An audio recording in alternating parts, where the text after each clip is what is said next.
trabajando en la universidad. Nosotros somos una universidad acreditada libre de violencia. Entonces quiero comentarles hoy de qué se trata. Nosotros vamos a darnos un paseo básicamente por lo que la PUCE se está haciendo al servicio de los estudiantes en la colectividad, ¿no es cierto? Entonces, básicamente el tema de violencia, como ya lo habrán explicado mis antecesoras, es en realidad un problema muy fuerte en el tema de salud, incluso por la desigualdad que causa, ¿no? Y su raíz tiene que ver con la desigualdad de género, con el tema de discriminación y con las normas culturales y sociales a las que las niñas y mujeres estamos sometidas por el sistema patriarcal en que nos encontramos. Este dato es algo que realmente es una cifra alarmante. En el 2023 llevamos en el Ecuador 277 femicidios y 15 de esos casos fueron registrados en Esmeraldas.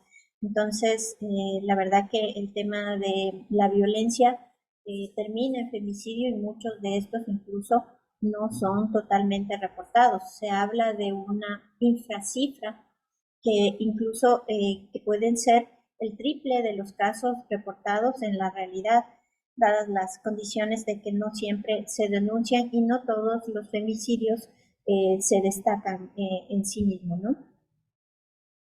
Un siguiente elemento que quiero presentarles a continuación es romper el hielo. Nosotras como mujeres, estudiantes universitarias, madres de familia, amigas, en el rol en el que estemos jugando en la sociedad, debemos entender lo que significa la violencia. Y aquí me gustaría no solo centrarme en lo que ya las compañeras lo explicaron sobre violencia, sino trabajar en algo que es un poco más allá del tema cultural, que tiene que ver con los micromachismos y al final de la presentación ustedes lo van a entender, que es esta violencia que está naturalizada en nuestros contextos y que de alguna manera la aceptamos como normal.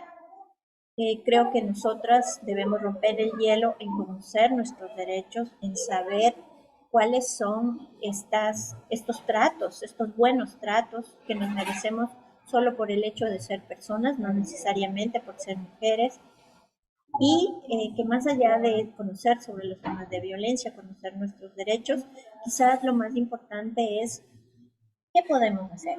Y no necesariamente estoy hablando del tema de denunciar al agresor, de incluso responder con más violencia, sino de qué puedo hacer desde el tema de conocer, de entender el tema, de saber de qué se trata, que a lo mejor quizás yo no lo padezca, pero una compañera de clase, una amiga puede tenerlo, ¿no?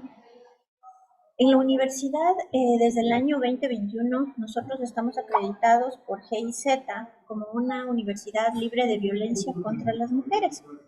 Entonces, en este contexto, en este año nosotros sacamos una certificación para alrededor de 200 personas, entre docentes, trabajadores y administrativos. Y a partir del año 2022 hemos empezado con los estudiantes. Al momento, hasta aquí, se reportan alrededor de 800 estudiantes capacitados. Los estudiantes que, por ejemplo, se encuentran en niveles como sexto, séptimo nivel, ya en el momento han sido capacitados con este curso. Pero, ¿qué abordamos en este curso proporcionado por la corporación GIZ? Bueno, tiene cuatro unidades. En la primera se revisa el tema de igualdad, qué significa la igualdad de género, qué significa una convivencia entre hombres y mujeres dentro del tema de igualdad. Luego se revisan y se clarifican los conceptos de igualdad, los conceptos de género, los tipos de violencia, los contextos en los que se desenvuelve. Para la tercera unidad tenemos ahí las razones por las que se mantiene la violencia. Parte de esas razones es la violencia estructural que sufrimos como Estado. Nosotros, de hecho, como ciudad, no solo tenemos un tema de delincuencia solo por las condiciones de la ciudad, sino por una violencia estructural a partir del Estado y su decadencia, su revisión de políticas públicas en relación a nosotros. Y esto también se entiende dentro de esa unidad. Y finalmente se aborda la problemática más importante dentro del tema de violencia, que es el femicidio, que es la muerte de una mujer por condiciones de ser mujer. Entonces, a lo largo de estas cuatro unidades que nosotros, para mí es indicarles que dentro de la plataforma de educación continua, desde nuestra comunidad universitaria, este curso es totalmente gratuito. La verdad que sí, es un curso que nosotros para los niveles de primero, segundo y tercero eh, pedimos que se lo haga de forma obligatoria, la verdad, porque creemos que es muy importante que nuestros estudiantes conozcan sobre estos conceptos básicos, sobre el tema de violencia, y más allá de conocer es tomar acción de eso. Y eh, aparte de tener nuestro curso de violencia, el tema de violencia de género, al final incluso los estudiantes terminarán haciendo reflexiones de los contextos en donde uno puede darse cuenta de elementos de violencia e inclusive eh, cómo denunciarla, ¿no? En la parte legal. Eh,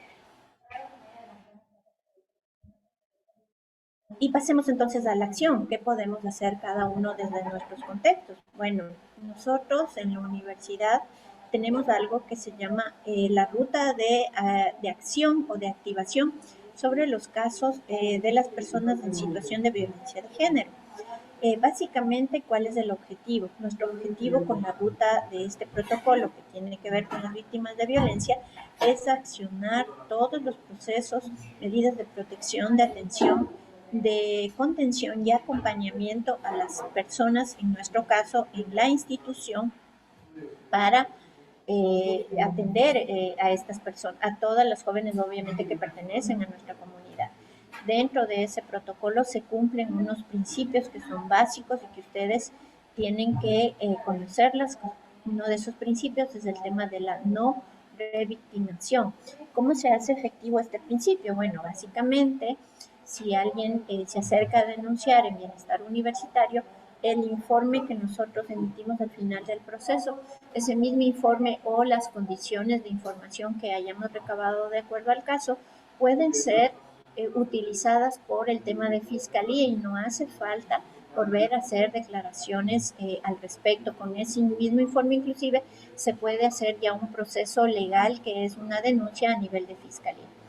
También se mantiene el tema de la confidencialidad, tanto de la víctima, de los implicados en el caso, un tema de imparcialidad, porque Bienestar está para solventar las garantías de acompañamiento con los estudiantes, y en eso también si hay profesores involucrados, si hay maestros dentro del contexto universitario que tengan este tema de tener de pronto acoso sexual o situaciones que impliquen el tema de violencia de género, pues Bienestar es imparcial a eso.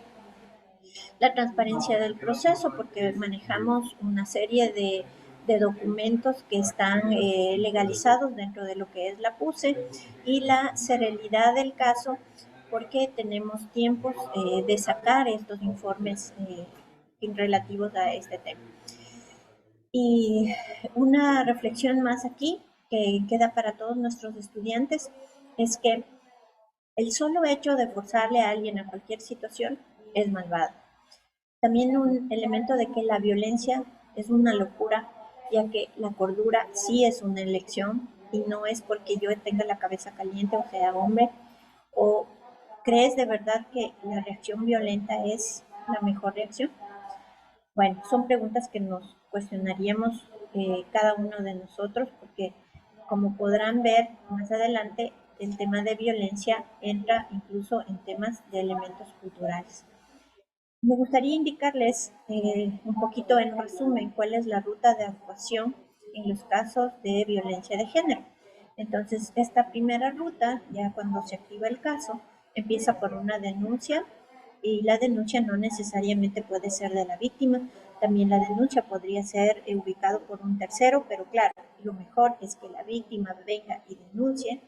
Luego de activar la ruta o el protocolo, se toman una serie de elementos psicológicos, que en este caso son test, para revisar la situación, sobre todo la condición psicológica de la víctima, inclusive si requiere una asesoría médica, eh, todos los elementos que pueden ayudar al caso. Y una vez activado el protocolo, nosotros tenemos ya dentro del proceso unas medidas de atención, de contención, de protección, de acompañamiento. Básicamente, ¿esto qué significa? Llegar al informe del caso, pasar a las escuelas, al consejo de escuela, para que ellos tomen las consideraciones del caso de acuerdo al reglamento de estudiantes, de acuerdo al código de ética que están vigentes en la universidad. Y el paso cuarto, que obviamente depende también de la víctima, es la actuación frente a los organismos del Estado, que básicamente tiene que ver con un acompañamiento a la denuncia en la fiscalía y el avance en la parte legal. Eh, Finalmente, activada esa ruta, nosotros igual hacemos un tema de acompañamiento para hacer una reinserción de la víctima en sus procesos académicos y obviamente que culmine en su periodo académico, ¿no? Que pueda llegar a buen fin.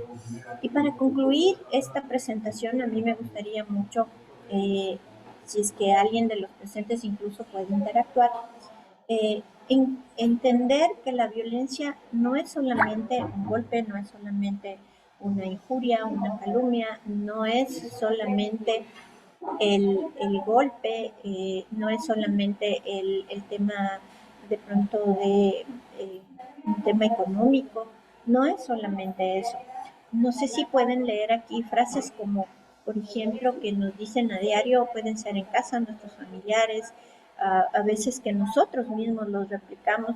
Y yo he puesto aquí al menos tres frases que considero son importantes y que a veces las dejamos pasar y que las aceptamos en nuestra cotidianidad sin mayor análisis, ¿no? Y se trata justamente de eso, ¿no? De que nos preguntan, ya sabes cocinar, entonces ahora sí te puedes casar, o ya tenemos, no sé, cierta edad como 30 años, 25 años, y no te has casado y no piensas casarte, o para cuándo vas a tener hijos. Esos también son elementos de violencia. Miren, frases como esta, como eh, que condicionan la forma en la que llevamos nuestra vida sexual, ¿no? O sea, fíjate con cuántas personas andas, o no te parece que te muestras demasiado fácil acostándote con varios tipos a la vez, te lo digo por tu bien, o no te parece que por ser mujer no deberías tener tantos novios, cosas como esas, ¿no? Y esta otra también, bueno, qué suerte que tu marido te ayuda en cosas del hogar. Por ejemplo, esto que son actividades que deben ser compartidas, las tareas del hogar, que no es un tema de ayuda, ¿no? Sino es un tema de compartir. Todos los miembros en la familia tenemos la obligación, digo yo, de hacer todas las tareas, desde cocinar, limpiar, planchar, todos tenemos los mismos derechos. Entonces, si nosotros tenemos clara la película de que tenemos elementos de convivencia en paz, nosotros tenemos mejores argumentos con los que podamos salir de estos procesos de violencia. Hasta aquí mi presentación. No sé si ustedes tienen tal vez alguna duda, algo en lo que yo pueda aclararles respecto a la ruta de actuación, respecto a incluso cómo se llevan los casos del bienestar o las denuncias, cómo se pueden hacer. Estoy a la orden.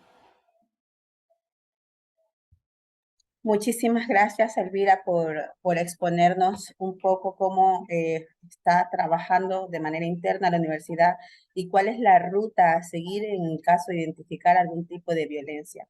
Como mencionamos al principio, les motivamos al grupo de estudiantes o a las personas de manera general que se encuentran en este espacio a que puedan apuntar sus interrogantes y al final podemos hacer este espacio de diálogo y dispersar alguna duda o inquietud que se tenga. Muchísimas gracias, Elvira.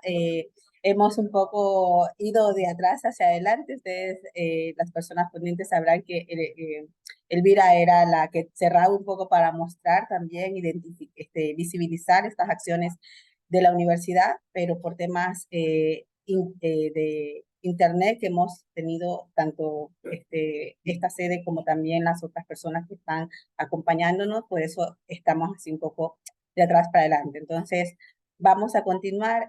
María Teresa, ¿estás aquí? Porque María Teresa también está fallando en internet. Y está con mucha falla, pero yo creo que ya, si me Aquí, escuchan, ahora sí, sí, sí. por favor, sí, ahora sí.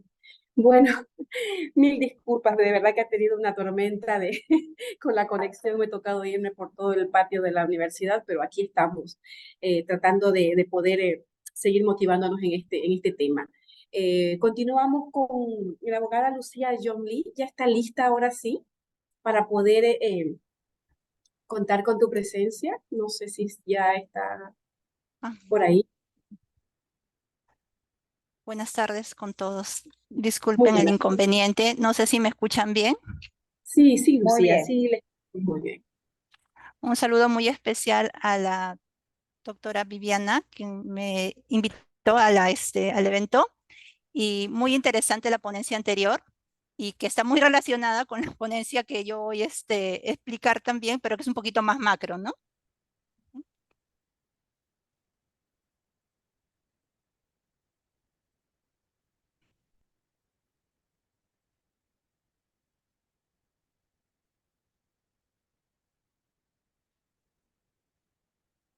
Viviana, ¿puedo empezar o...? Sí, Sí, tienes sí, el claro que espacio. sí. Tienes todo el Ok, espacio posible, sí. muchísimas gracias. Lo he tratado de sintetizar lo máximo posible. Y Viviana, ¿tienes mis presentaciones? Gracias. Son muy poquitas, son 4 nomás. Diana, ¿nos puedes colaborar con las diapositivas, por favor?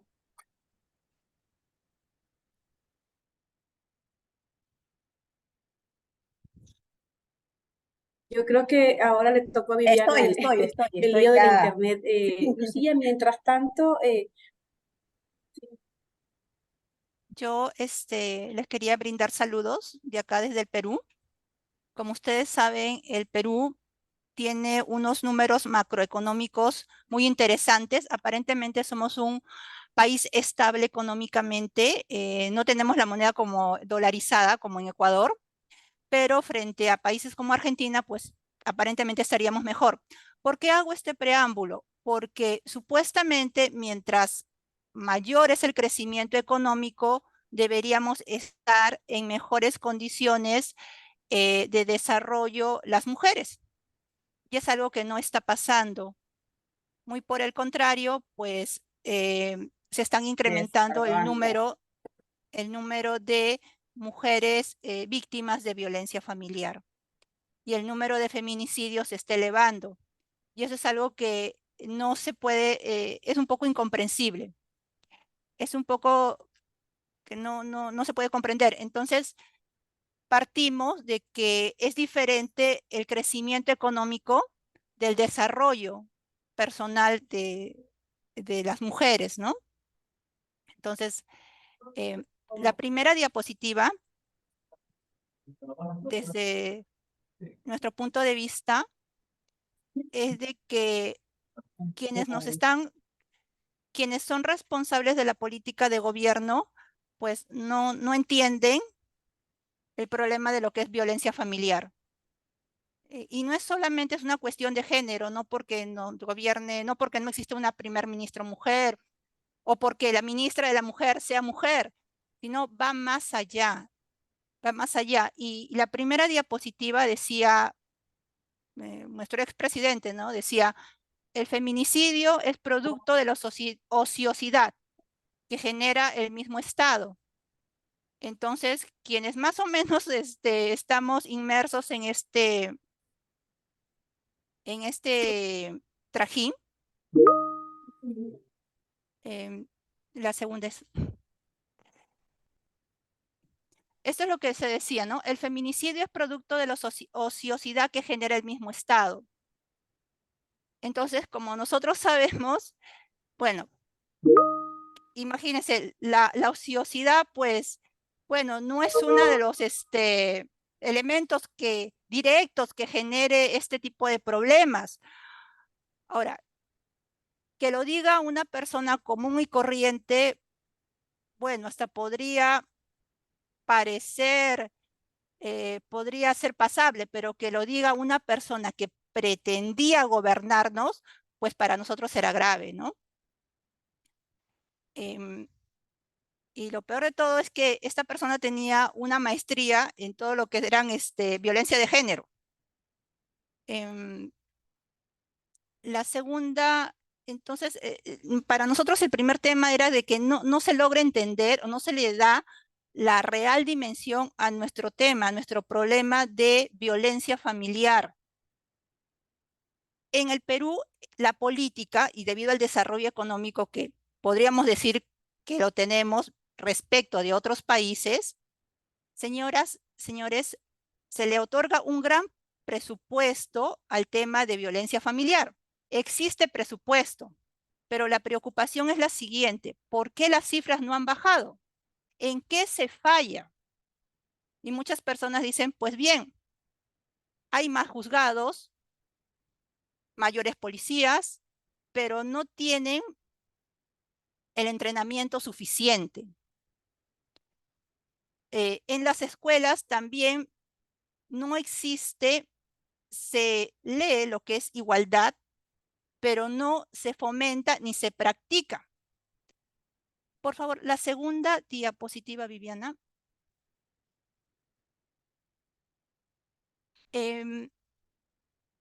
Esta persona que está acá es una persona muy conocida intelectualmente, ha tenido un alto cargo en una universidad, pero al momento de criticar a alguien por sus opiniones dijo, esa mujer, que era una periodista, es una mala madre, no puede ser una buena madre, es mala esposa, no puede ser una buena esposa, es mala hija.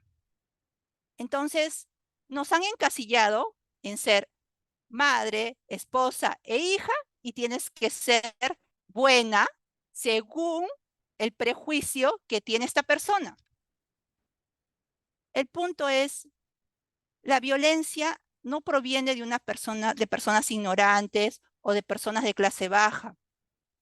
Se encuentran los prejuicios en todos los lugares, y lo que es más preocupante para nosotros, en personas que deciden sobre políticas que sí podrían cambiar la vida de muchas mujeres.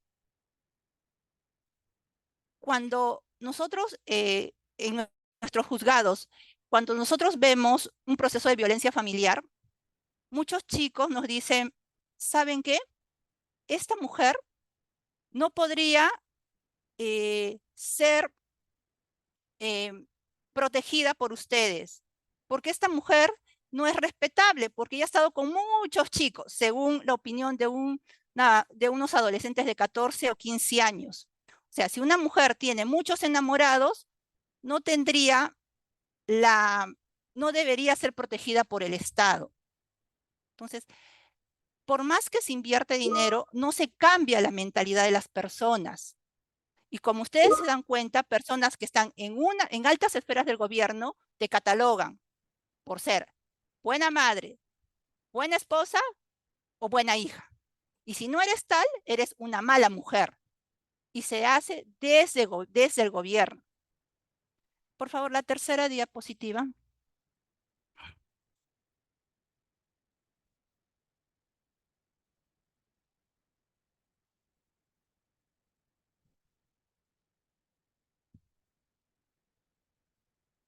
Puse esta diapositiva porque esta persona, que intelectualmente es muy reconocida en el país, dijo que no se iba a disculpar de ninguna manera.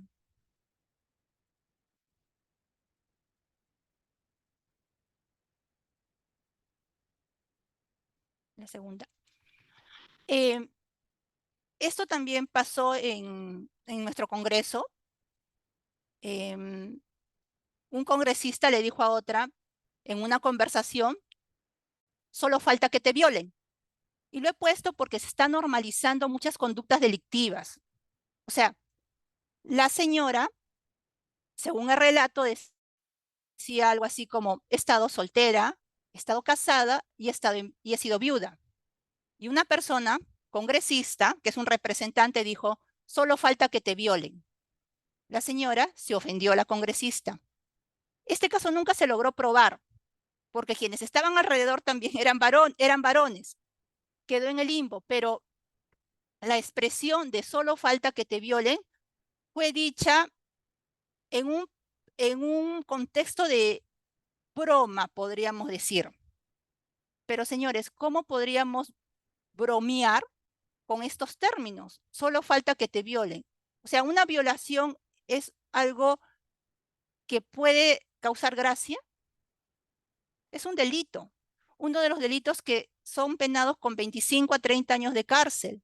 Sin embargo, personas que deben elaborar normas de protección a la mujer, pues utilizan estos términos y bromas. Y finalmente, la última diapositiva, que le he puesto una falta de control de impulsos individuales. Y le he puesto, la psicología se ha convertido en una carrera peligrosa, estando que si los resultados son adversos a los intereses, podrías ser golpeada, ¿no? Resulta que aquí en el Perú, todas las personas, cuando hacen un proceso de violencia familiar, pues tienen que pasar por el médico legista o tienen que pasar por el psicólogo.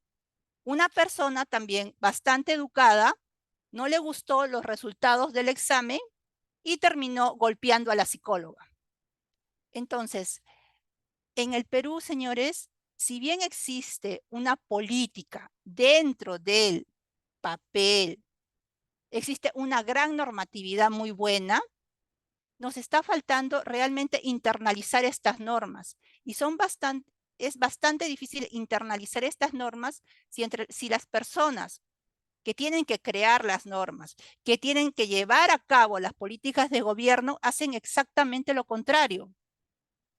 Bromean con violaciones, consideran de que el feminicidio, la causa del feminicidio es la ociosidad y que una persona por tener una opinión diferente, pues sería una mala esposa, una mala hija y una mala madre. La reflexión que les podría llevar es que nos falta más que una política en el papel. Y que no solamente se trata de tener parte del dinero del presupuesto, sino que realmente la gestión tiene que llevarnos a internalizar normas y a realmente respetarnos como personas. No solamente se trata de decir somos iguales ante la ley, sino sentirnos iguales ante la ley. Muchísimas gracias. Gracias, Viviana. Muchísimas gracias, Lucía. Realmente los datos y la información que nos compartes es bastante interesante. María Teresa. Sí, muchísimas gracias, doctora Lucía, por su importante aporte en la defensa de la violencia.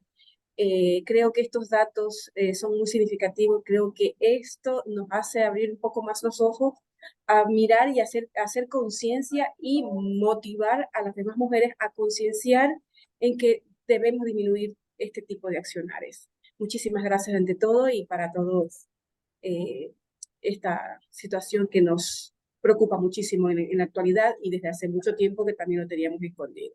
Gracias a doctora Lucía por su ponencia.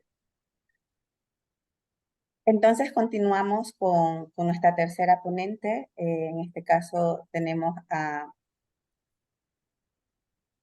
Ainice Foronda, a la PhD Ainice Foronda. Un poco vamos a leer esta reseña que nos ha compartido. Es educadora activista por la vida y la dignidad de las personas. Ha participado en procesos de formación, acompañamiento integral, acogida y búsqueda creativa de inclusión y medios de vida en Vitoria-Gasteiz, en España. También tiene una maestría en género y desarrollo, ¿sí? Además de haberse doctorado en el 2022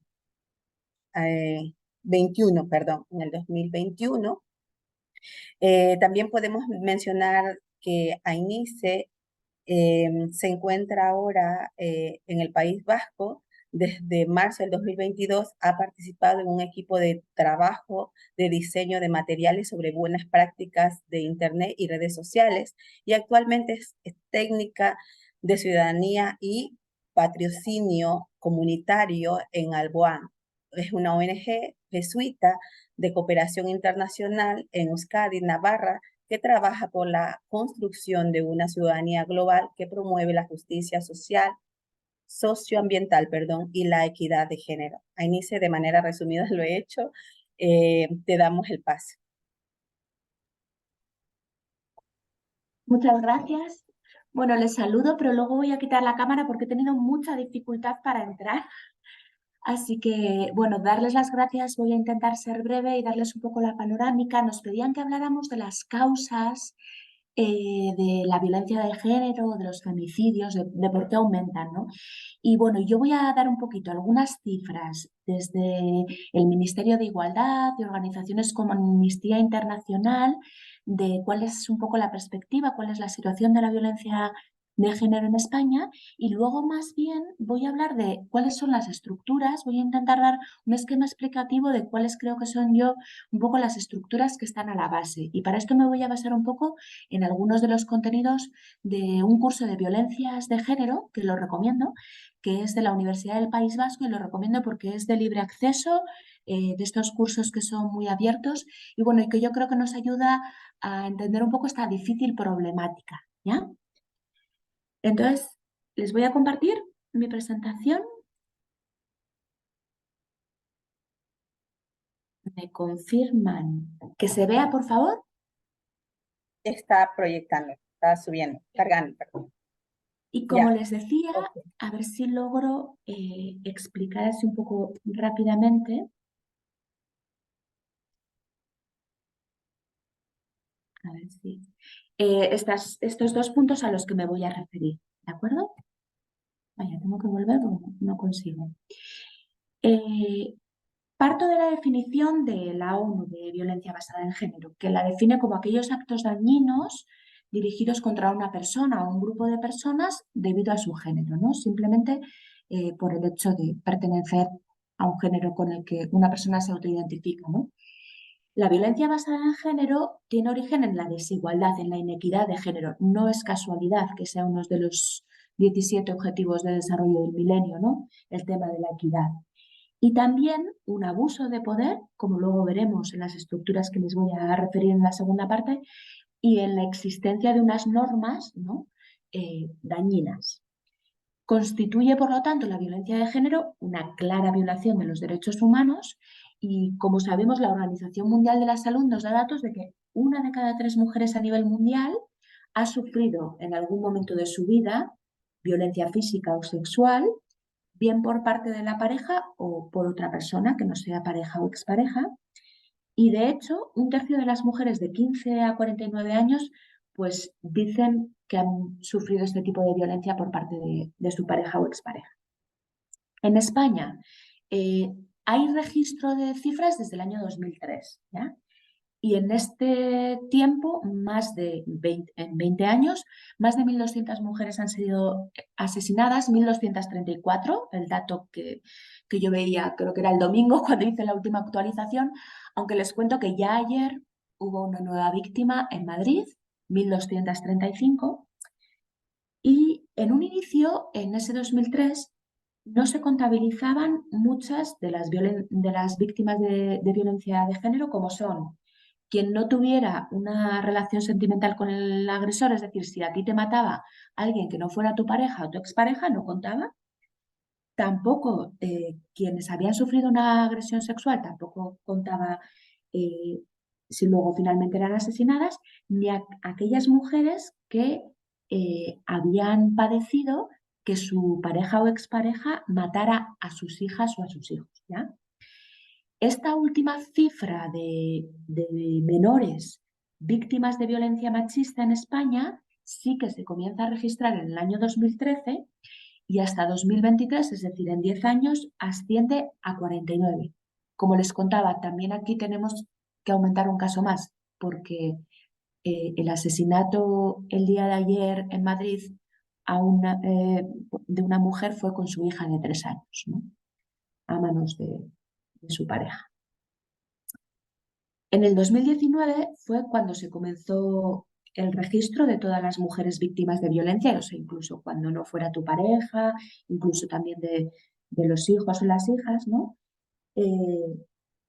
Al incorporar también eso, a esas personas cuando no eran compañeros sentimentales, ¿no?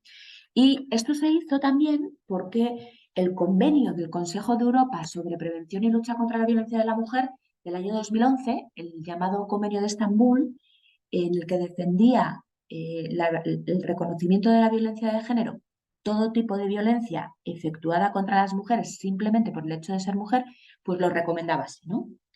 Otros datos que nos permiten sacar del ostracismo, es decir, hacer un poco más visible, porque todavía es una realidad no suficientemente visibilizada o considerada, ¿no?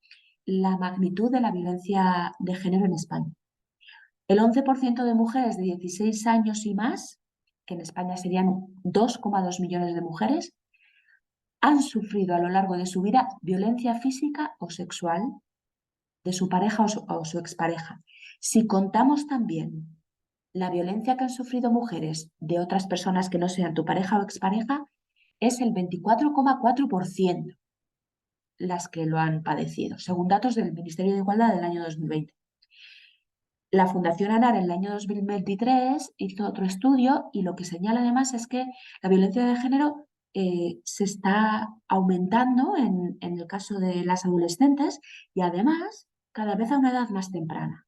El origen de esta violencia basada en género en el caso de las adolescentes es una posición de poder del agresor sobre su pareja que se apoya en la construcción de una relación de dependencia afectiva.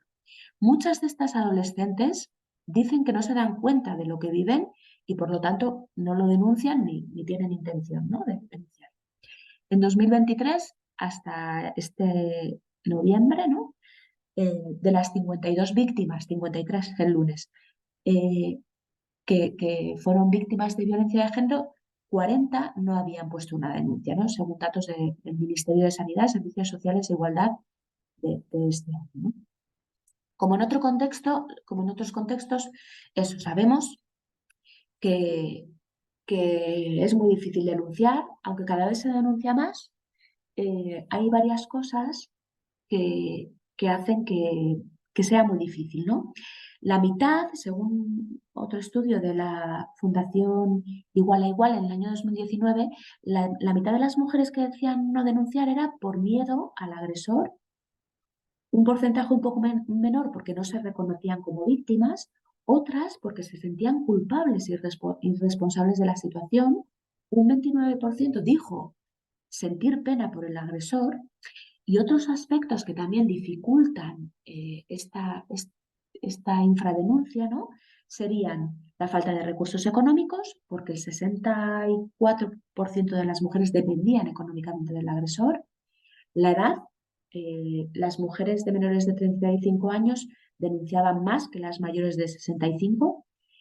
La maternidad o no, denuncian más las que tienen hijos que quienes no los tienen, y el nivel de formación. Las mujeres que tienen estudios universitarios tardan menos en denunciar, ¿no? Por otro lado,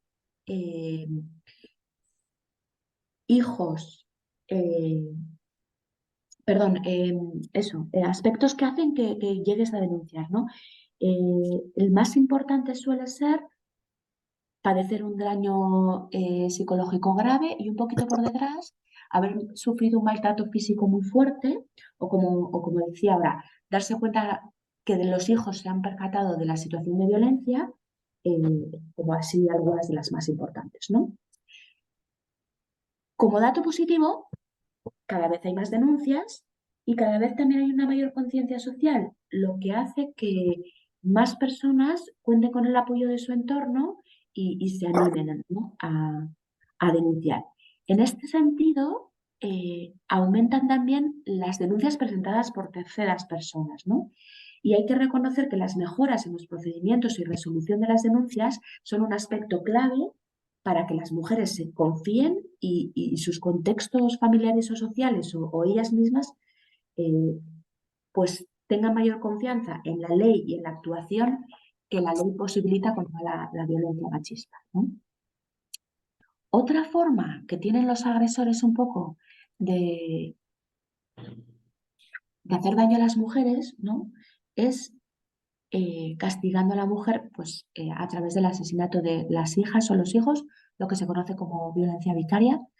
Y otros impactos también, aquí tenemos los datos un poco desde que hay registros, ¿no? Desde el 2013 de las víctimas de niños y niñas, y también los huérfanos, ¿no? Aquellos que se quedan huérfanos o huérfanas por la situación de estas violencias basadas en género. Y finalmente otro dato significativo, ¿no? Que es la estimación que hacía para la Unión Europea, el Parlamento Europeo, del coste de la violencia digital contra las mujeres. Esta cifra se ubicó entre los 49.000 y los 89.300 millones de euros, ¿ya? Como sabemos, vivimos en un mundo digital, en la aldea global, ¿no? Y esto hace que nuestra vida cotidiana, que cada día está intermediada por los medios digitales, pues produzca también impactos en la violencia de género que hace que muchas veces tenga muy grave consecuencia, ¿no? En el caso de las mujeres, porque recuerdo mucho el caso, por ejemplo, de una voluntaria de la Cruz Roja que abrazó a un chico africano, ¿no? A su llegada y tuvo que soportar un montón de mensajes sin sentido por un mero gesto humano solidario de abrazar al muchacho, ¿no? Tuvo que cerrar sus redes sociales, ¿no? Las mujeres estamos mucho más expuestas también en lo digital y eso tiene un impacto fuerte, no solo a nivel económico, sino a nivel psicosocial, ¿no? Aunque se han dado avances en la legislación, como puede ser la Ley Orgánica de Garantía Integral de la Libertad Sexual del año 2022 en España, que ha sido muy importante, ¿no? La llamada ley de sí es sí, todavía hay muchas dificultades en el reconocimiento y la protección a las víctimas. La ley que os he mencionado comprende de modo integral la violencia sexual e incorpora la prevención, la atención y protección a las víctimas y ubica el tema del consentimiento en el centro, ¿no? Tal y como lo decía el Convenio de Estambul. También apunta a ese acompañamiento integral especializado y accesible que os decía mediante los centros de crisis, que son espacios de atención a las víctimas abiertos las 24 horas del día. Además, la ley lo que hace es fortalecer la formación con enfoque de género a personal sanitario, forense, policía y personal de justicia, que son las personas que profesionalmente están con aquellas mujeres que están en situación de ser víctimas, ¿no? Porque muchas veces sabemos que no denuncian por esos prejuicios y esos estereotipos y esa poca sensibilidad que se encuentran, ¿no? En el proceso. Sin embargo, la formación que hemos dicho que es importante para los profesionales también necesitamos que sea a nivel global, desde una mayor conciencia social en la ciudadanía, con mayor implicación y una mayor sensibilidad en los medios de comunicación y las nuevas tecnologías. Y también, pues, es necesario movilizar más recursos humanos y materiales para que se pueda llevar a la práctica y se puedan evaluar también estas medidas que posibilita la ley, ¿no? Y la práctica que se pueda llevar a cabo en los juzgados especializados de violencia machista, ¿no? Con todos los mecanismos también que hay de protección. Y en todo este proceso de puesta en práctica y de evaluación es necesario contar con la voz de las víctimas, de las familiares y de las personas expertas en género, ¿ya? Y ahora quería referirme, como les decía, un poco a, más que causas, me gusta hablar de estructuras de la violencia machista, ¿no? La violencia basada en género, como hemos dicho antes, se enmarca en una situación estructural de inequidad en el sistema patriarcal en el que nos movemos, ¿no? Y en ese marco, pues está muy naturalizada y muy legitimada, ¿no? En muchas de sus expresiones. Por ejemplo, en la violencia cultural o simbólica, que luego voy a explicar un poco mejor, ¿no? esta violencia simbólica, por ejemplo, ¿dónde la vemos? En la publicidad, ¿no? En el uso que hacemos cotidianamente del lenguaje, con muchas expresiones en la que lo femenino se liga a lo negativo, o a bromas pesadas, o incluso vocabulario a veces eso, con menor valor, ¿no? Y lo masculino siempre, sin embargo, se relaciona con lo más importante o destacado. Y también, por ejemplo, en los medios de comunicación, ¿no? Esta violencia directa, que es la que es más visible, sería, por ejemplo, un ejemplo de ella, ¿no? La violencia física o la agresión sexual, ¿no? Son como las más obvias, las más visibles y las que se denuncian más públicamente y están legisladas. Entre la violencia simbólica que he dicho, que suele pasar muy desapercibida, que está oculta, ¿no? Esta violencia cultural. Y esa violencia más visible o física estaría, por ejemplo, otro tipo de violencia como es la psicológica, que en algunos países sí está legislada, en otros no, pero que todavía también es muy difícil de interpretar y de probar, ¿no? Por eso en muchos contextos aún no se entiende. Como hemos dicho, esas inequidades de género estructurales que son cotidianas y en las que nos desenvolvemos se manifiestan en forma de relaciones de poder y se apoyan en estas estructuras que generan pues, dos consecuencias principales, ¿no? La normativa diferencial del género, si tú naces mujer te toca esto, si tú naces hombre te toca esta otra cosa, y las respuestas de las diferentes exclusiones que se hacen también, ¿no? Por las diferentes identidades sexogenéricas, ¿no? Y cómo quedas fuera también en función del género, ¿no? Existen muchas formas de utilización de la violencia como mecanismo de poder, en modo de amenaza para generar sumisión o muchas veces en forma de rebeldía, ¿no? Perdón, en forma de castigo, ¿no? Ante la rebeldía de la mujer. Y también en ocasiones las mujeres pueden llegar a ejercer la violencia como ejercicio de autodefensa sin que ello ponga en cuestión el rasgo unidireccional, la violencia de género. La violencia como comportamiento puntual narra un hecho individual, mientras que cuando se interpreta como relación de poder, ¿no? Lo que narra es una historia colectiva, ¿no? Desde las teorías feministas se han desarrollado numerosos estudios a nivel internacional en diferentes países para comprender un poco cuáles son las razones que estarían en la base de esta realidad de inequidad de género. Y entre esas diferentes perspectivas está este triángulo que plantea Joan Galtung para representar la dinámica en la que se genera la violencia en los conflictos sociales. En este enfoque, lo que se representa es que la violencia no es un hecho puntual, no es algo aislado ni particular, ni está causado por la enfermedad de alguien, ¿no? por una patología individual, sino que la causa de estas violencias de género, en este caso, ¿no? es una estructura de desigualdad que surge de ese sistema binario sexo-género, ¿no? De acuerdo con Galtung, la violencia, como vemos aquí, es como un iceberg, de manera que la violencia visible, esa violencia que hemos dicho, la física y la sexual, por ejemplo, es solo una pequeña parte del conflicto. Pero afrontar la problemática de la violencia de género nos tiene que llevar a comprender estos otros dos niveles, como son la violencia estructural y la violencia cultural. La violencia estructural la conforman todas esas estructuras que imposibilitan que las necesidades de las personas, en este caso de las mujeres, se vean satisfechas, porque se materializan como una negación de dichas necesidades, ¿no? Así, es un tipo de violencia que para generar ese daño no necesita de la participación directa de otra persona. Para Núñez Sacalúa, la violencia estructural se define con procesos en los que la acción se produce a través de mediaciones institucionales o estructurales. Puede ser entendida como un tipo de violencia indirecta presente en la injusticia social y otras circunstancias que en definitiva hacen que muchas de las necesidades humanas de la población no sean satisfechas, cuando con otros criterios de funcionamiento y organización pues lo serían fácilmente. ¿Ya?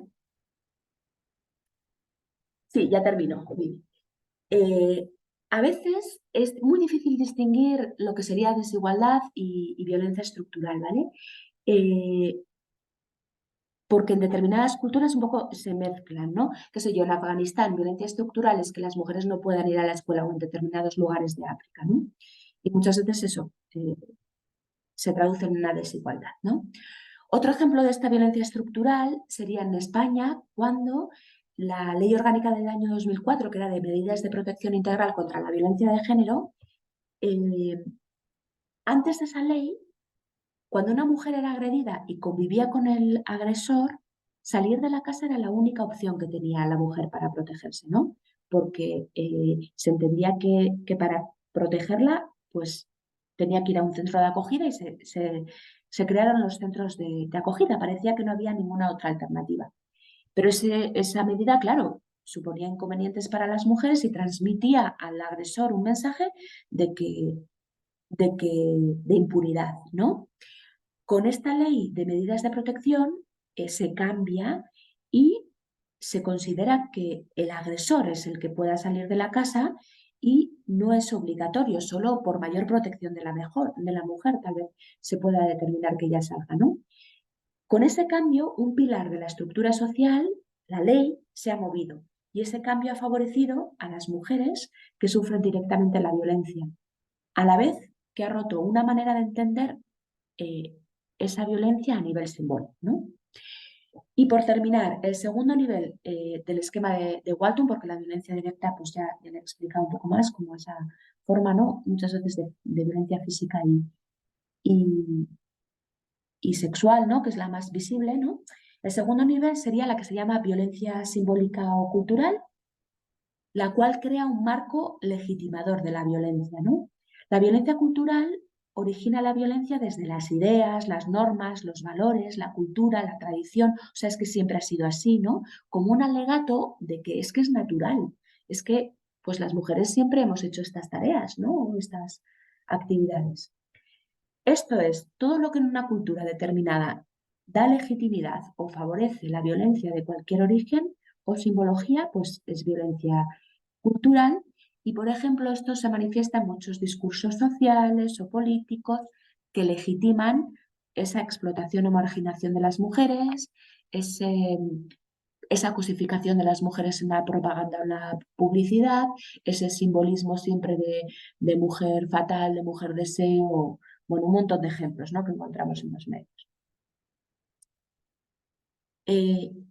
Estos ejemplos son manifestaciones de la violencia simbólica que a su vez es una expresión de la violencia estructural que he comentado antes, ¿no? Y que está estrechamente ligada a la idea de poder simbólico, es decir, a ese poder de determinar socialmente el valor de qué actos son más importantes o más reconocidos a nivel social, económico, político, cultural, o cuáles son menos según un determinado grupo social, que por lo general pues, son los hombres que suelen ostentar mayor situación de poder, ¿no? Y cuáles tienen pues, menos valor. La violencia simbólica contra las mujeres está conformada por la expresión de mensajes, iconos o signos que transmiten y reproducen relaciones de dominación, desigualdad y discriminación que naturalizan o justifican la subordinación y la violencia contra las mujeres en la sociedad. Y la violencia simbólica es el mecanismo principal de la reproducción social, y del mantenimiento del orden patriarcal, que está tan arraigado y que es tan sutil que continúa maltratando, disfrazado de costumbre, cultura o de que eso siempre ha sido lo normal. Y perdón, termino. Quería solo ponerles un poco algún ejemplo de este contexto, ¿no? El 25N aquí también hubo manifestaciones para reivindicar el cese, ¿no? de la violencia contra las mujeres, ¿no? Y también desde el Instituto Vasco de la Mujer, el cartel de la izquierda, quería hacerles mención a una de las cosas que está preocupando mucho, sobre todo en ámbitos de niñez y de adolescencia, porque muchos jóvenes y niños se están socializando en cuanto a la educación sexual, ¿no? mediante la pornografía a edades cada vez más tempranas, ¿no? Y esto es algo muy cotidiano que, bueno, en los últimos días también ha salido en la prensa. Saltó en un colegio en San Sebastián, pero luego ya han ido siendo más colegios en San Sebastián, en otra provincia, en Vizcaya, en Cantabria, en donde muchos adolescentes han sido invitados a un chat que tenía contenido pornográfico y también contenido incluso racista y, y- y- y de una ideología así muy tradicional, ¿no? Y bueno, esas son algunas de las situaciones que están preocupando un poco y que también están a la base de comprender qué está ocurriendo con las violencias de género en el contexto de España. ¿Sí? Y hasta aquí dejo de compartir. Muchísimas gracias, Ainice, por habernos también compartido un poco y hacernos conocedores de qué está pasando también en España y cómo este tema de violencia contra las mujeres es algo generalizado, ¿no? A veces pensamos que por ser países desarrollados o subdesarrollados la violencia se invisibiliza, ¿no? A veces cometemos este error de pensar que en países desarrollados no existe violencia. Podemos identificar que es algo generalizado, que está, como tú bien lo mencionabas en tu exposición, quizás en esta punta del este lo único que vemos es la violencia física, la más directa, pero existe toda esta base general que promueve y que está ahí continuamente alimentando estas diversas formas de violencia contra las mujeres, ¿no? Muchísimas gracias, Ainice. Vamos entonces abrir un poquito este diálogo. Sabemos que entramos un poquito tarde, hemos tenido diferentes dificultades por el tema de internet, de energía y todos, pero vamos a también a escuchar si desea una persona hacer una pregunta a algunas de las tres personas ponentes. Este es el momento ideal para poder realizarlo. Entonces me levanta la manito, me indica si desea hacer la pregunta.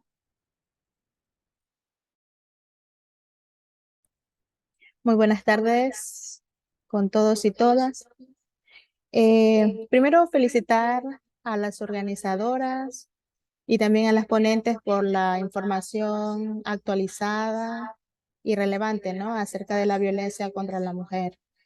Me gustaría en este caso plantear una pregunta a la doctora Lucía. Desde el conocimiento que ella tiene, ¿qué medidas podría sugerir a nivel legislativo o político que podrían implementarse para abordar la violencia contra la mujer de manera más efectiva? Mira, la verdad, he tenido la oportunidad de estar en Esmeralda y están ustedes más avanzados que nosotros. Nosotros tenemos un montón de normatividad que ha sido copiada de Europa, que supuestamente la mujer entra, le toman el examen y ya tiene que salir con su medida de protección. Pero muchas veces no se cumple. Yo tengo entendido que en Esmeralda inclusive hay juzgados que solamente juzgan delitos que tienen que ver con la violencia contra la mujer. En el Perú todavía no existe. Ustedes hacen obras de teatro, tengo entendido, donde las personas participan. Aquí no se hace así. Aquí hay muchas conferencias, pero no todavía, como que yo no veo a la población muy involucrada. Entonces, en ese aspecto, de verdad, dar no sé, una sugerencia es bastante complicado, porque desde mi punto de vista ustedes están mucho más avanzados que nosotros.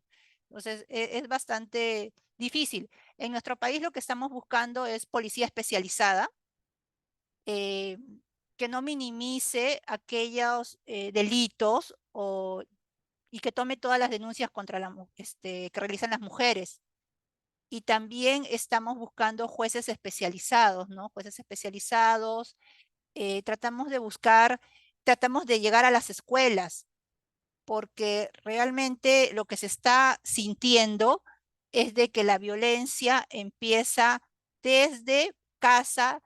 Estos prejuicios se forman en casa, pasan en las escuelas y cuando llegan al Poder Judicial, pues ya sacarles ese chip que con violencia todo lo arreglo es muy difícil, muy complicado. Entonces, solamente te podría decir eso, ¿no? Estamos buscando personal especializado. Gracias. Muchísimas gracias, Lucía, Ujú. por tu respuesta. Tenemos también a Nayibe. Buenas tardes con todos. Yo tengo una pregunta para la doctora Elvira. Bueno, la pregunta es, ¿cuál es el impacto psicológico y emocional de la violencia de género y cómo podemos brindar un mejor apoyo a las víctimas?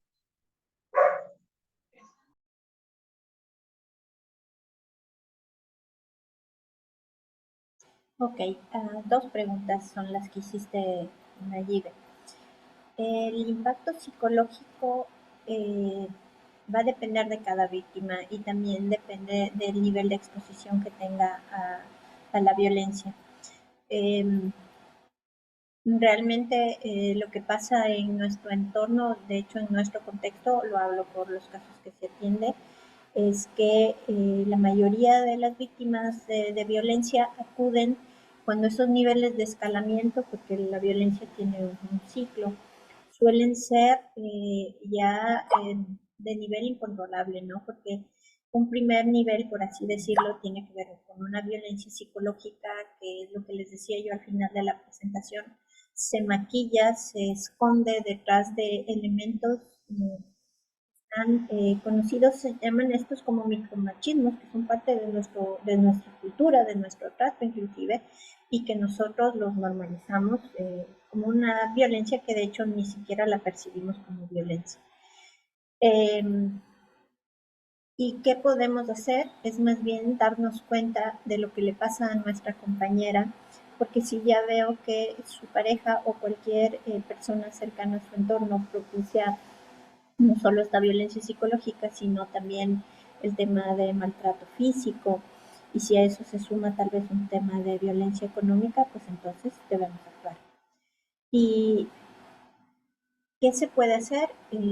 Es lo que les decía en la presentación, es que la víctima se dé cuenta, pero si no los terceros. Una de las cosas que sí está dentro de la normativa legal es que las denuncias en fiscalía también pueden ser tomadas por personas cercanas a la víctima. Entonces, eso también nos da una medida de actuación. Y quizás lo más importante, señorita Quiñones, es no permitir el tema de violencia en cualquier contexto en el que se presente. Muchas gracias, doctor. Muchísimas gracias, Nayibe y Rosa Elvira, por las respuestas. Si existe alguna tercera interrogante.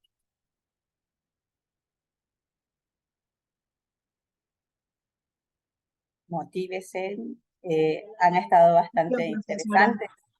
Ok, Nayeli. Ok, mi pregunta, Yaneli, mi pregunta es, ¿qué iniciativas en España, desde lo que se conoce, existen para abordar la violencia contra la mujer y cómo se pueden implementar a nivel local?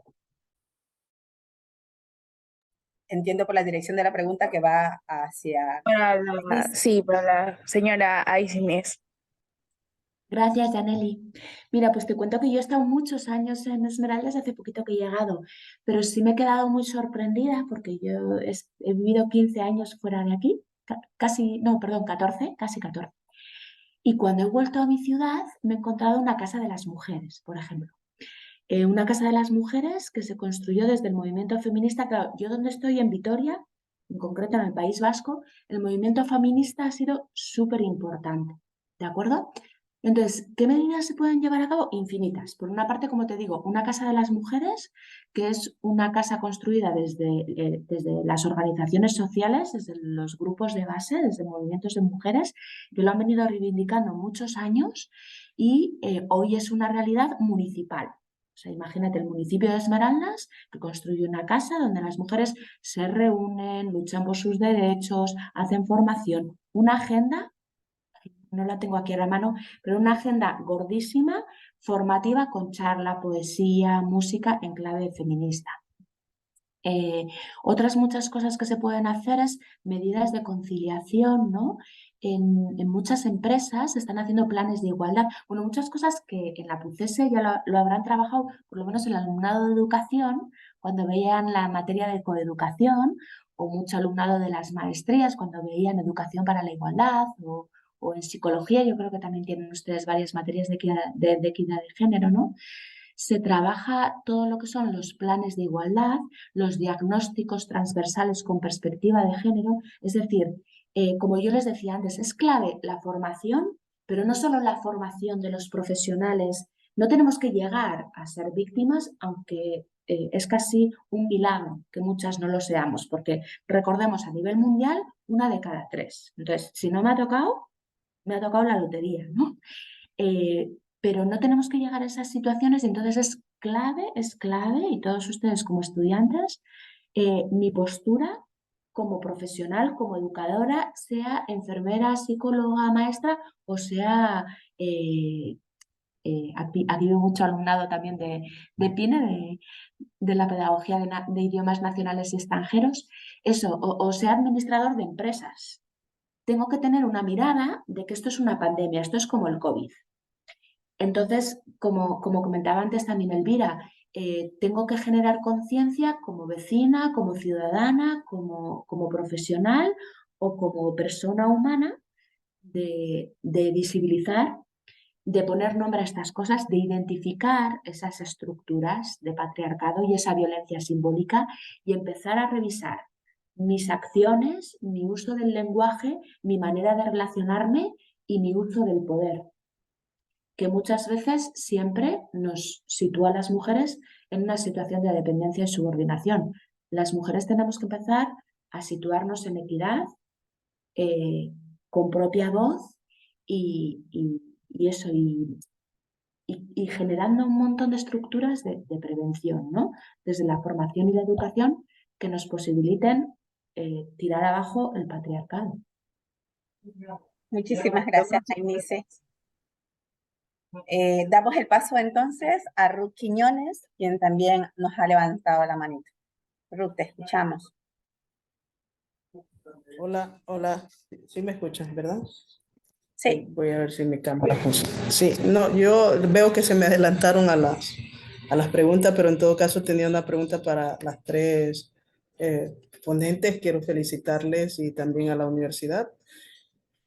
Y lo dijo Ainice en su última parte, entonces más bien quisiera que ahora lo pueda decir también Elvira y Lucía lo puedan ratificar, y si Ainice también lo propone, pero pueden decir así como una cosa en concreto, que en este caso tenemos un público así muy de estudiantes que pudieran empezar a aplicar para justo desconstruir y poder empezar a romper estos estereotipos y estos roles que sabemos que están allí en lo profundo de la raíz, y donde es como el lugar donde deberíamos trabajar. Entonces, eso, ¿qué cosas podrían así identificar? Posiblemente 1 o 2 cosas que pudiéramos empezar desde la individualidad a aplicar desde hoy.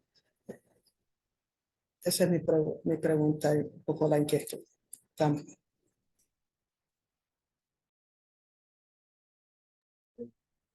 Ainice, Lucía o... Bueno, perdón. Ainice un poco iba haciendo el resumen. Al final ella creo que dio también algunas pautas de qué hacer de manera... Pero hay más, ¿eh? Hay ya, para todos los... Escuchamos entonces, Ainice, no te preocupes. No, perdón que me extiendo, pero es que hay mucho que se puede hacer, y en la universidad, escuelas de empoderamiento feminista, cursos que sean de autoprotección y que se han hecho desde la mesa de género. A veces cuando trabajamos con la pastoral de la mujer hay que rescatar un poco todas esas cosas. Clubes de lectura feminista, o sea, una cosa clave es empezar a hablar. Y quería comentar ahora una cosa que acabo de descubrir hace poquito, gracias a la maestría que compartimos con Ruth, con Viviana, con algunas compañeras. Hay una cosa muy interesante que se llaman los Relief Maps, para que lo busquen ustedes. No sé si es en la Universidad de Barcelona, pero en clave interseccional. Es decir, o sea, Esmeraldas es un lugar privilegiado porque también hay un movimiento de mujeres, un movimiento feminista importante, porque está todo el trabajo de las mesas interinstitucionales de género a nivel municipal y provincial, porque está toda la tradición en la PUCESE de trabajo también en esas mesas y más allá desde la unidad de género. Se puede trabajar desde unos mapas que son ver en mi grupo, en mi aula, en el grupo de séptimo de PINE, por ejemplo, ¿no? Cómo me atraviesa el ser negra, el ser mujer, el ser tal, ¿no? Y ver en mi familia, a veces igual soy negra, soy lesbiana, soy mujer y soy encima del barrio tal, ¿no? Y ver en distintas categorías cómo eso me afecta en mi familia, en la universidad, en mi grupo de amigos, o se llaman relief maps. Hay ejemplos, a ver si luego a Viviana le mando un link con ejemplos resueltos y cosas que se pueden hacer, pero que no hace falta que lo hagan ustedes en clase, ¿vale? Que lo podemos hacer nosotros fuera de la clase también, porque nos interesa un poco ver cómo estas estructuras de poder hacen, porque al final la interseccionalidad es una herramienta que nos sirve para el análisis, pero también para el cambio, para la lucha. Entonces, desde el análisis, ver yo dónde estoy y cuál es mi situación, pero también para empoderarme y para subvertir estas situaciones, ¿no? Y en Esmeraldas también hay muchas experiencias de muchos colectivos que han transgredido los límites, ¿no? Y que han subvertido en lo que estaba esperado para ellos y que se han emancipado, han crecido o han logrado poder. Muchísimas gracias, Ainice. Realmente nos encantaría seguir escuchándoles a cada una de ustedes. Hay más personas que tienen las manitos alzadas también por esas interrogantes allí de manera puntual, pero empezamos un poco tarde, pero me gusta también respetar el tiempo. Cada una de ustedes, de las personas, quizás se ha programado para una actividad, quizás muchos de los estudiantes tendrán alguna clase con que conectarse a partir de las 6. Entonces, mientras le damos el paso al director académico PhD Pablo Pico, vamos a hacer la última proyección de otros de los videos que nos han compartido los estudiantes. Me gustaría haber compartido más, pero por el tiempo no podemos. Pero aquí está uno de esos videos que están ahí. Déjenme ver si no, este no es, este ya lo había compartido. Es uno que es distinto y quisiera también que ustedes pudieran ver. El grupo de estudiantes a veces se le menciona, ¿no? Que esto a nosotros nos sirve de herramienta también para hacer sensibilizaciones a través de la Mesa Cantonal de Género, también son compartidos. Entonces, aquí le va ahora sí este video. Me avisan si es que escuchan.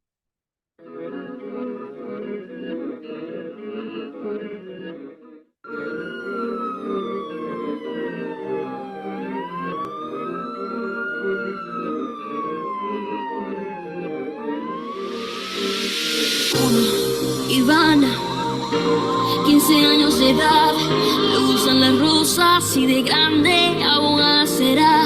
6 de la mañana se levanta para ir a estudiar, despide a su madre quien la acompaña hasta la vía principal.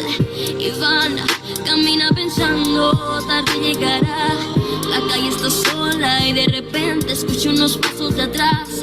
Acelera el ritmo y poco a poco se empieza a agitar. Grita del miedo pidiendo ayuda y la luz del día se va. Ivana, ¿dónde estará? Pregunta a su madre angustiada y no hay señal. Llama a las autoridades y no hay señal.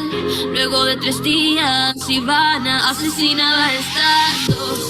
Paola, 7 años de edad, ama a las princesas y en las tardes con sus muñecas jugar. Su primo Juan Pablo con 20 años hoy la debe cuidar. La lleva a su casa, la invita al cuarto para jugar. Paola, soy tu príncipe y mi princesa serás. Paola, quítate la ropa. Paola, mamá y papá no se van a enterar. Paola quiere gritar, pero en la calle y empieza a jugar. 3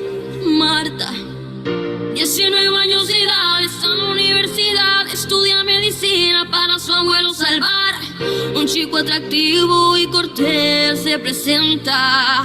Extiende su mano, Marta lo observa y acepta. Mucho gusto, soy Carlos, estudio aquí hace rato. Me parece un poco raro, no te había visto por esos lados.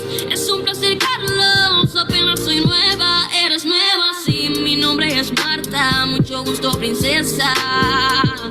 Luego de 3 meses, Marta enamorada, entregada en cuerpo y alma, recibe un mensaje que la deja anonadada.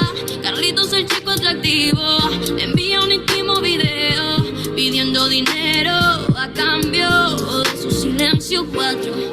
Laura, abusada desde los 5 años de edad. 5. María, su esposo no la deja de golpear. 6. Isabel, asesinada por no aceptar un abuso sexual.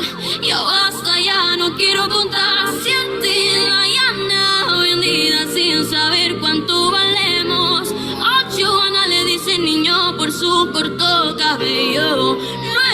Samantha, puta por su falda. 10. Yo, feminista por no callar lo que pasa día a día. Es una lucha continua contra la inseguridad que nos mata sin piedad. Hoy grito por las que se fueron y las que aún están. Queremos un cambiar, ya paremos de contar.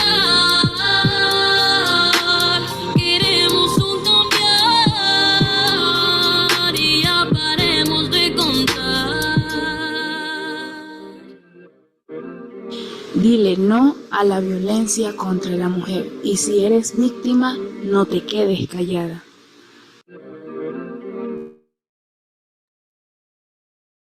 Uno de los videos que tenemos para hacer procesos de sensibilización y se los compartimos realmente con mucho agrado. El estudiantado se ha esforzado para poder transmitir y a través quizás de estas imágenes y canciones poder concientizar, identificar que estamos pasando por alguna situación y como decían al final, no nos quedemos calladas, sino más bien denunciemos, busquemos ayuda, busquemos apoyo, educámonos, ¿no?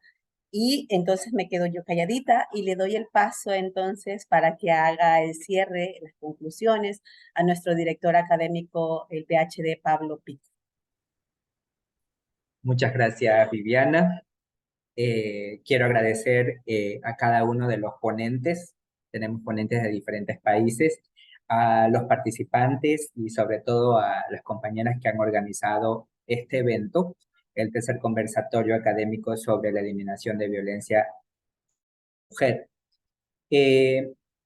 Un espacio bastante importante porque nos ha permitido primero escuchar, reflexionar y lastimosamente el diálogo que hemos tenido ha sido muy corto porque yo creo que todos quisiéramos aportar, todos quisiéramos opinar, todos quisiéramos preguntar a esta pandemia que, como dijo Einice, está allí y que de una u otra forma no depende de un territorio geográfico.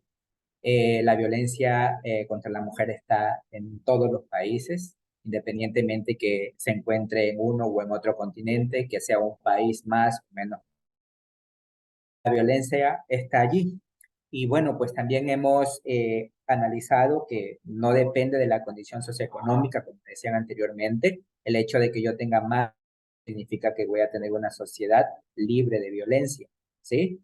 De una u otra forma, la educación que recibimos, los valores que recibimos en nuestros hogares, es lo que marca la diferencia entre una sociedad violenta o menos violenta, ¿sí?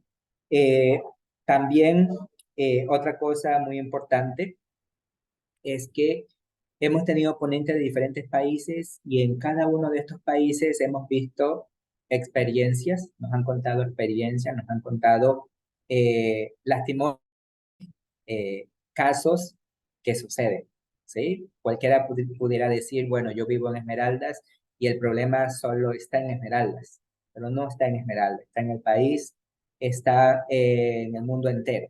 Y de una u otra forma, pues, este tipo de eventos nos permiten llegar a esa reflexión para aportar nosotros con nuestro granito de arena y cambiar este fenómeno que no es positivo, sino que más bien impacta a la familia, a los niños, hermanos, madres que día a día pierden a un familiar por este tipo de violencia, ¿sí?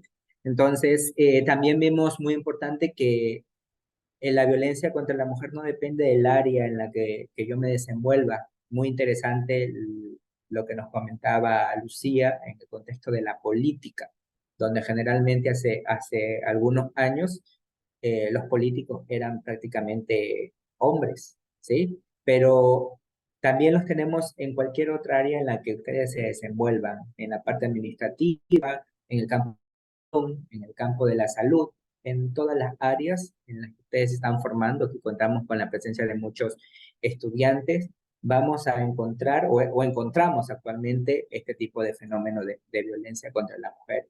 Y bueno, pues yo agradecer nuevamente a cada uno de los ponentes por contarnos sus experiencias y a cada una de las personas que nos están escuchando, muchos de ellos estudiantes, que este haya sido un espacio para que ustedes reflexionen y marquemos la diferencia, ¿sí? El hecho de que algunas personas se comporten de alguna manera no significa que debemos seguir esos patrones. Debemos analizar, reflexionar y tratar de ser buenos seres humanos y sobre todo siempre respetarnos, ¿sí? Muchísimas gracias, Viviana, por la oportunidad, también por la invitación a este muy interesante espacio que creo que ya lo viene realizando varios años de manera consecutiva y esperamos que exista ese mismo compromiso para el 2024 que está próximo a venir. Gracias a Eunice, Lucía y se me escapa, y Elvira por sus interesantes aportes en esta jornada. Muchísimas gracias, Pablito, y a todas las personas presentes. Hasta una próxima ocasión y desde nuestros espacios, como nos invitaba Ruth, Eunice, Lucía y Elvira, a construirnos, a reflexionar, a pensar, a cuestionarnos para cambiar y que el otro año, cuando abordemos esta temática, hayamos mirado el tema de la reducción y no de la incrementación de casos de violencia. Muchísimas gracias y nos vemos pronto.